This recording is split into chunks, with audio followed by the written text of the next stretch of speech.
ഇതിനകത്ത് SFIക്കാർ മാത്രമല്ല താമസിക്കുന്നത്. വിവിധ രാഷ്ട്രീയ പാർട്ടികളിലുള്ള വിവിധ സംഘടനകൾ വിശ്വസിക്കുന്ന പ്രവർത്തകരായ നേതൃത്വത്തിലുള്ള നിരവധിയായിട്ടുള്ള ആളുകൾ ഇതിനകത്ത് താമസിക്കുന്നുണ്ട്. ഇതിനകത്ത് നടന്നിട്ടുള്ള റെയ്ഡുമായി ബന്ധപ്പെട്ട് കഴിഞ്ഞ ദിവസം നമ്മൾ കൊടുത്ത് നിലവിൽ ഇൻഫർമേഷൻ നമ്മൾ കൊടുത്തിട്ടുണ്ട്. ഇതിനകത്ത് സംശയാസ്പദമായി രണ്ടാളുകളെ കഴിഞ്ഞ ദിവസം നമ്മൾ പോലീസിനെ നിലവിൽ മ്യൂസിയം പോലീസിനെ പിടിച്ച് ഏൽപ്പിക്കുന്ന നിലയുണ്ടായിട്ടുണ്ട്. ഇവിടുത്തെ SFI സഖാക്കൾ പറഞ്ഞിട്ട് ഞങ്ങളടക്കം വന്ന് പോലീസിനെ പിടിച്ച് ഏൽപ്പിച്ച് ഇങ്ങനെ ഇത് പരിശോധിക്കപ്പെടണം എന്ന് ഞങ്ങൾ പറഞ്ഞിട്ടുണ്ട്. അതിന്റെ ഭാഗമായിട്ട് കൂടിയാണ് ഇത് ഉണ്ടായിട്ടുള്ളത്. ഇങ്ങനെ ഒരു രൂപത്തിലുള്ളത് ഇനി ആര് തന്നെ ആയാലും നിലവിൽ SFI പ്രവർത്തകൻ എന്നൊക്കെ പല മാധ്യമങ്ങൾക്കകത്തും സൂചിപ്പിക്കുന്നതിലുണ്ടായി. എന്തിന്റെ അടിസ്ഥാനത്തിലാണ് SFI പ്രവർത്തകൻ എന്ന് മാധ്യമങ്ങൾ പറയാൻ വേണ്ടി തയ്യാറായിട്ടുള്ളത്? അത് ഏത് രൂപത്തിലേക്കാണ് SFI പ്രവർത്തകൻ എന്ന് പറയുന്നുണ്ടായിട്ടുള്ളത്?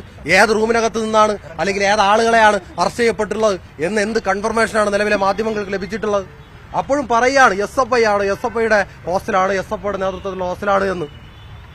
അത് നിങ്ങൾ കൃത്യമായി ഇതിന്റെ ഫാക്ട് പരിശോധിക്കണം. ആരുടെ കയ്യിൽ നിന്നാണ്